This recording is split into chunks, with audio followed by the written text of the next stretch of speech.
আল্লাহ তখন জান্নাতীদেরকে একটা ডাক দিবেন, বলবেন, ও জান্নাতীরা, এই কোরআনের ভেতরে বিশ্বনবীর কণ্ঠে জান্নাতের যে নাজ নেয়ামত সুখ স্বাচ্ছন্দ্যের ওয়াদা আমি দিয়েছিলাম সব কি পাইছো?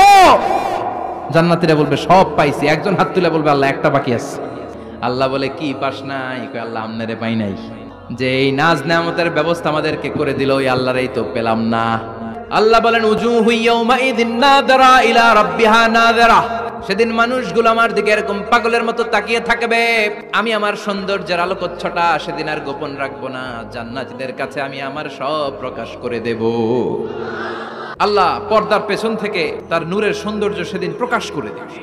খুব অল্প সময়ের জন্য আল্লাহর নূরের তাজাল্লি দেখাবে। এমন না যে ওখানে নূরের তাজাল্লি অনেকক্ষণ দেখা যাবে, না, স্বল্প সময়ের জন্য। 1 সেকেন্ডকে 1000 ভাগ করলে হয় 1 মাইক্রো সেকেন্ড, 1 মাইক্রো সেকেন্ডে অনেক ভাগ করলে হয় 1 ন্যানো সেকেন্ড। এরকম 1 ন্যানো সেকেন্ডের নূরের ঝলকানি।